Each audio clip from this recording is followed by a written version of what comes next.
यानंतर राज्यसभेचे खासदार, विविध राज्यांचे प्रभारी आणि महाराष्ट्रामध्ये विशेष अतिथी म्हणून आलेले आदरणीय रामजी गौतम सरांना मी या ठिकाणी विनंती करतोय, आपण त्यांना टाळ्याच्या गजरामध्ये त्यांचं स्वागत करूया. आदरणीय रामजी गौतम.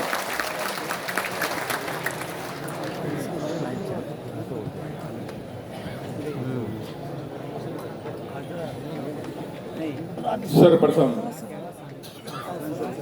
करुणा के सागर तथागत गौतम बुद्ध, सामाजिक परिवर्तन के अग्रदूत, शिक्षा के जनक महात्मा ज्योतिबा फूले,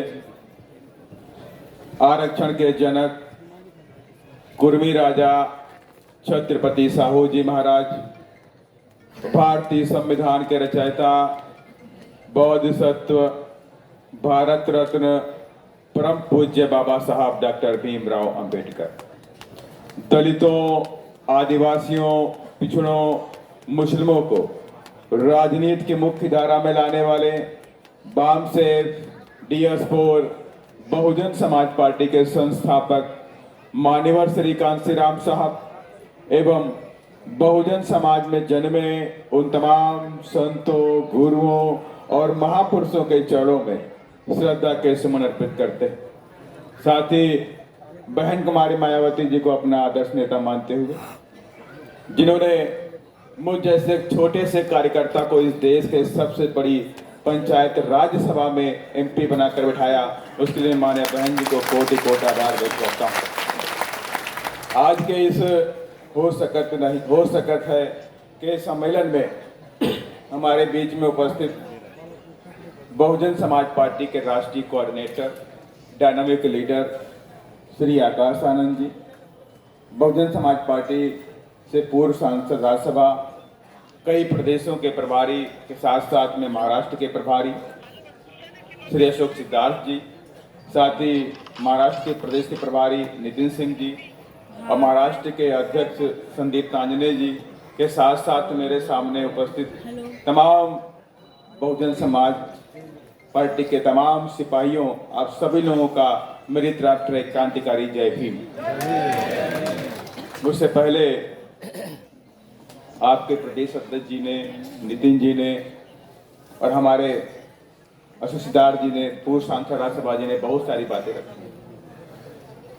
बात ये सत्य है कि माननीय श्री कांशीराम साहब ने आज से बहुत पहले नारा महाराष्ट्र में दिया, हो सकत है, और इस बात को उत्तर प्रदेश में सिद्ध भी कर दिया कि बाबा साहब की विचारधारा, महात्मा फूले की विचारधारा, साहू की विचारधारा इस देश के अंदर बहुजनों को राज स्थापित करा करके रहेगी साथ। और ये बात मैं गर्व से कहता हूं कि बात उत्तर प्रदेश के लोगों ने सीख ली और उत्तर प्रदेश में बाबा साहब के विचारों पर चल करके उत्तर प्रदेश में 4 बार शासन अपने हाथों में ले लिया। हजारों साल का सपना था ये महाराष्ट्र कि हम शासक बने, और उत्तर प्रदेश में संभव हुआ। बाबा साहब की कर्मभूमि उत्तर प्रदेश नहीं है, बाबा साहब की कर्मभूमि महाराष्ट्र है, और बाबा साहब के साथ में ही जो हमारे बहुजन आइकॉन है महात्मा फूले जी की जन्मभूमि भी है और कर्मभूमि भी महाराष्ट्र है, और साथ ही साहू जी महाराज की भी कर्मभूमि और जन्मभूमि महाराष्ट्र है। लेकिन ये बात आज तक महाराष्ट्र में क्यों नहीं हुई, ये बात सोचने लायक है। जब इस देश के अंदर हम सब जानते हैं, डेली टीवी देखते हैं, मीडिया भी देखते हैं, सोशल मीडिया से कनेक्ट भी हैं, और ये बात को अच्छी तरह जानते हैं कि आज डेमोक्रेसी खतरे में है, संविधान खतरे में है, हमारे संवैधानिक अधिकार खतरे में है, और उसके बावजूद भी अब चुपचाप बैठ जाए तो इसके मतलब क्या हुआ? इसके मतलब साफ हुआ कि अगर हम चुप बैठेंगे तो आने वाली जनरेशन इस देश के अंदर गुलाम बना दी जाएगी। जो संघर्ष बाबा साहब ने किया, जो संघर्ष महात्मा फूले ने किया, जो संघर्ष साहू जी महाराज ने किया, वो संघर्ष हमारा खत्म हो जाएगा। इसलिए मैं आप सबसे कहना चाहता हूं कि जो बात आज से बहुत पहले माननीय श्री कांशीराम साहब ने बोली थी कि हो सकत है, और हो सकत की बात अब आपको प्रूफ करनी है महाराष्ट्र के अंदर। और आज जो आपकी संख्या है आपने जो आज भारी संख्या में भारी जोश और जुनून आज आपने दिखाया है, उससे बात तो सिद्ध होती है कि आने वाले चुनाव में उत्तर प्रदेश के साथ साथ में उन तमाम प्रदेशों के साथ साथ में महाराष्ट्र में बाबा साहब की कर्मभूमि में नीला झंडा महाराष्ट्र की धरती पर फहराएगा।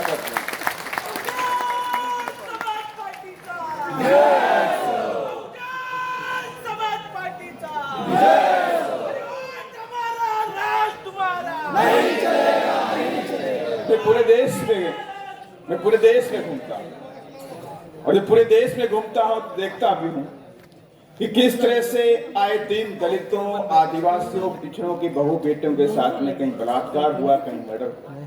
इसी देश के अंदर जब वो सत्ताधारी सरकारें जश्न मना रही है 75 साल के आजादी के, इसी देश के अंदर उसी दौरान मटके से छू लेने पर, पानी के मटके को छू लेने पर इंद्र कुमार मेघवाल की हत्या कर दी जाती है। मूछ रखने पर हत्या होती है, घोड़े पर बैठने पे हत्या होती है, अच्छे कपड़े पहनने पे हत्या होती है। इसी देश के अंदर साथी, और यही नहीं कि महाराष्ट्र में नहीं होती है। याद करिए 2006 खैरलांजी गांव, जिसमें किस तरह से हमारी बहनों के साथ में उनका मर्डर भी हुआ और उन्हें कपड़े से उतार के पूरे गांव में घुमाया गया था। क्या भूल गए आप लोग? क्या भूल गए आप लोग? ऐसे डेली पूरे देश के अंदर होता है। उत्तर प्रदेश के अंदर मैं लखीमपुर खीरी से बिलोंग करता हूं। 2 महीने पहले वहां 2 दलित बहनों के साथ बलात्कार हुआ। उनको घर से खींच ले गए, दिन में खींच लेकर के उनके साथ में कई लोगों ने बलात्कार किया, मार के टांग दिया अपने उनके साथ। ये घटना एक नहीं है, ऐसी तमाम घटनाएं उत्तर प्रदेश के अंदर, तमाम घटनाएं मध्य प्रदेश के अंदर है। मध्य प्रदेश के अंदर रीवा की घटना है। रीवा में माया साकेत, एक दलित बिरादरी की बच्ची थी, उसके साथ में बलात्कार होता है, मार के पेड़ पे टांग देते हैं। उसी रीवा के अंदर एक परिवार कुर्सी पे बैठा हुआ था, लेकिन वो सामंतवादी लोगों ने उनको पसंद नहीं आया कि ये दलित परिवार कुर्सी पर कैसे बैठा हुआ है। 3 लोगों की हत्या उसी दिन रात में कर दी। और यही नहीं, एक दलित मजदूर अगर मजदूरी मांगता है तो उसके हाथ काट लिए जाते हैं। इसी देश के अंदर साथियों, ये धरती हमारी है, जननी हमारी है, जल जंगल जमीन हमारा है, उसके बावजूद भी हमारे लोग इस देश में गुलाम बनाए गए हैं साथियों। ये देश में गुलाम बनाए गए हैं, ये कब तक हम गुलामी सहेंगे? ये वक्त आ गया है कि आने वाले चुनाव के अंदर ये नीला झंडा, हाथी निशान पूरी ताकत के साथ में महाराष्ट्र के अंदर दिखना चाहिए, तब जाकर के कहीं हम लोग अपने सपनों को पूरा कर पाएंगे। ये बात आप अच्छी तरह से जानते हैं कि पूरे देश के अंदर तमाम पार्टियां हैं, कांग्रेस भी है, बीजेपी भी है, एनसीपी भी है, शिवसेना भी है, तमाम पार्टियां। क्या आप भी जानते हैं कि तमाम पार्टियों के बीच में कोई ऐसी एक भी पार्टी है जो बाबा साहब के संविधान से प्यार करती हो? कोई ऐसी एक भी पार्टी है जो इस देश के अंदर दलितों, पिछड़ों, गरीबों और बहुजनों के हक के अधिकार की लड़ाई लड़ती हो? कोई पार्टी है तो आप मुझे बताइए सर। लेकिन आपकी एकमात्र पार्टी है बहुजन समाज पार्टी। एकमात्र नेता हमारी राष्ट्रनेता है आदरणीय बहन कुमारी मायावती जी, जो हर वक्त इस देश के अंदर दलितों, पिछड़ों, गरीबों और बहुजनों के हक अधिकार के लिए चिंतित रहती हैं। अगर किसी बेटे के साथ बलात्कार होता है, मैं बहन जी से बोलता हूं कि बहन जी एक घटना घट गई, इस प्रदेश में घटना घटी है, बहन जी दुखी होती है। अभी हाल के अंदर आप दिवाली मना रहे थे, दिवाली की सुबह मध्य प्रदेश के अंदर दमोह जिला पड़ता है, देवरान के अंदर 3 दलितों को गोली मारी गई, पूरे घर को गोली मारी गई। कई लोग डर के मारे भाग के बचा लिए अपनी जान। 3-4 लोग, 3 लोगों को वहीं पे मार दिया। उसके बाद मारने वालों ने उन लाशों की नब्ज को टटोला कि अगर कहीं नब्ज चल तो नहीं रही। देखा नब्ज चल रही है तो बड़े बड़े पत्थरों से उनके सर को कुचल दिया गया। ये अत्याचार कब तक सहोगे? ये कब तक अत्याचार सहोगे? और हम आप बैठे हुए हैं, हो सकता है आपके पास बड़े बड़े बंगले हो सकता है आप एसी वाले मकान में रहते हो, लेकिन आप ये मत भूलिए कि आप जिस समाज से बिलोंग करते हैं, आज उस समाज के साथ में अत्याचार इस देश के अंदर हो रहा है, गांव के अंदर हो रहा है, बिरत के अंदर हो रहा है, धारी में हो रहा है। उन सबको बचाने की जिम्मेवारी भी आप सबकी है, हम सबके साथ है, हम सबकी है। और इसीलिए माननीय श्री कांशीराम साहब ने कहा भी था कि जो लोग तुम्हारे अच्छे कपड़ों से नफरत करते हैं, जो लोग तुम्हारी मूंछों से नफरत करते हैं, जो लोग तुम्हें ऊंची ऊंची कुर्सी पर बैठना देखना पसंद नहीं करते हैं।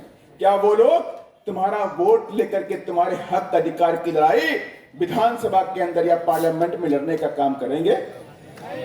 बताइए मुझे। नहीं करेंगे। तभी माननीय श्री कांशीराम साहब ने बोला कि वोट हमारा राज तुम्हारा, वोट हमारा राज तुम्हारा, अब वोट हमारा राज हमारा, यही चलेगा, यही चलेगा। इसीलिए साथियों, इसीलिए मैं आप सबसे कहना चाहता हूं, इस देश के अंदर जब कहीं भी मैं जाता हूं, किसी एट्रोसिटी वाले घर में जाता हूं, तो वो लोग जैसे सुनते हैं कि बीएसपी के लोग आ गए, बीएसपी के प्रदेश अध्यक्ष आ गए, बीएसपी के नुमाइंदे आ गए, उनके परिवार के लोग भरी भरी आंखों से हम सबको देख करके रोते हैं और उनके अंदर एक आशा होती, काश मेरी बहन जिस देश की गद्दी पे होती, काश मेरी बहन जिस देश की गद्दी पे होती तो मेरी बेटी जिंदा होती, मेरा बेटा जिंदा होता।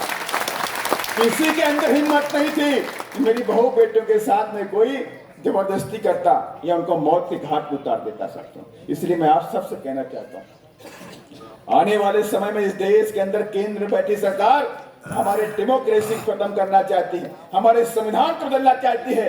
ऐसे नारे लगाने से काम नहीं चलने वाला। पार्लियामेंट के अंदर ताकत चाहिए। अगर आपकी ताकत पार्लियामेंट में नहीं है तो आप रोड कितना कर दीजिए, उससे कुछ नहीं होने वाला है। और आप ये अच्छी तरह से बात जानते, और ये बात आप इसलिए भी जानते हैं कि कर्म भूमि बाबा साहब की है, और बाबा साहब ने कहा था कि राजनीतिक सत्ता ही सबसे बड़ी पावर होती है। कहा है कि नहीं कहा? हमें राजनीतिक सत्ता अपने हाथों में लेनी पड़ेगी, और ये वक्त आ गया है कि आने वाले चुनाव में उन तमाम पार्टियों को धटा पटा करके जो लोग आपको बांटने का काम करते हैं, बाबा साहब ने तो कहा था एजुकेट, एजिटेट और यूनाइट योरसेल्फ। कहा कि नहीं कहा? कहा कि नहीं कहा? ये 3 मंत्र उत्तर प्रदेश के अंदर एक एक बच्चा जानता है। ये 3 मंत्र उत्तर प्रदेश के अंदर 3 साल का बच्चा भी जानता है, एजुकेट, एजिटेट और यूनाइट योरसेल्फ। और यूनाइट योरसेल्फ की बात तो यहाँ पर नहीं दिखाई पड़ती। हम जानते हैं कि महाराष्ट्र के अंदर एजुकेट है, एजुकेशन नंबर 1 की है और एजुकेशन भी नंबर 1 का है। लेकिन बात जब यूनिटेशन की आती है, यूनिफिकेशन की आती है, तो ये बात यहीं पर टूट जाती है। हमारा वोट पड़ जाता है, कहीं इधर गया कहीं उधर गया, सत्ता में कभी नहीं आ पाते। इसलिए इस बार आप कसम खाइए बाबा साहब के सपनों को और बाबा साहब के संविधान को और अपने संवैधानिक अधिकारों को बचाने के लिए ये नीला झंडा, नीला हाथी निशान पूरी ताकत के साथ में महाराष्ट्र में दिखना चाहिए साथियों। तब जा करके हम अपने सपनों को पूरा कर पाएंगे, तब जा करके आने वाली जनरेशन को इस देश के अंदर मान और सम्मान दिला पाएंगे साथियों। इसलिए तमाम मेरे साथी बैठे हुए हैं, मैं उनसे यही बात करने, अपील करने के लिए आया हूं कि आप कोई भी आपको बहकाने का काम करे तो आपको बहकना नहीं है। इस बार पूरी ताकत के साथ में नीला झंडा ही हमारा मान सम्मान है और हाथी का चुनाव हमारा अभिमान है साथियों। न इस अभिमान को कभी खत्म होने देंगे, न मान सम्मान को खत्म होने देंगे, और ये बाबा साहब के सपनों को महाराष्ट्र में भी पूरा करके दिखाएंगे। और 2023 में जो लोग कहते हैं कि बीएसपी कमजोर हो गई, बीएसपी कमजोर हो गई, तो अगर बीएसपी कमजोर हो गई तो हजारों की संख्या आज महाराष्ट्र की मुंबई की धरती पर नहीं होती, नहीं होती धरती पे। और यही नहीं, आज पूरे देश के अंदर चाहे महाराष्ट्र हो, चाहे मध्य प्रदेश हो, चाहे छत्तीसगढ़ हो, चाहे तेलंगाना हो, चाहे आंध्र हो, चाहे कर्नाटका हो, चाहे तमिलनाडु हो, आप जिधर भी जाओगे आज नीला झंडा हाथी निशान पूरी ताकत के साथ में आगे बढ़ रहा है। और आने वाले 2024 में अगर हम सब ने बाबा साहब की बातों को मान लिया तो दिल्ली की गद्दी हमारी होगी सर, दिल्ली की गद्दी हमारी होगी। और दिल्ली की गद्दी को पाने के लिए पूरी ताकत के साथ में, तन मन और धन के साथ में आप सभी को अपनी पार्टी का सपोर्ट करना है। इन्हीं सब बातों के साथ मैं अपनी बात यहीं पे खत्म करता हूं। जय भीम, महात्मा फुले अमर रहे, अमर रहे, अमर रहे। छत्रपति साहू जी महाराज। बीएसपी की क्या पहचान, बीएसपी की क्या पहचान, बहन कुमारी मायावती जिंदाबाद, जय भीम, जय भारत। धन्यवाद, धन्यवाद।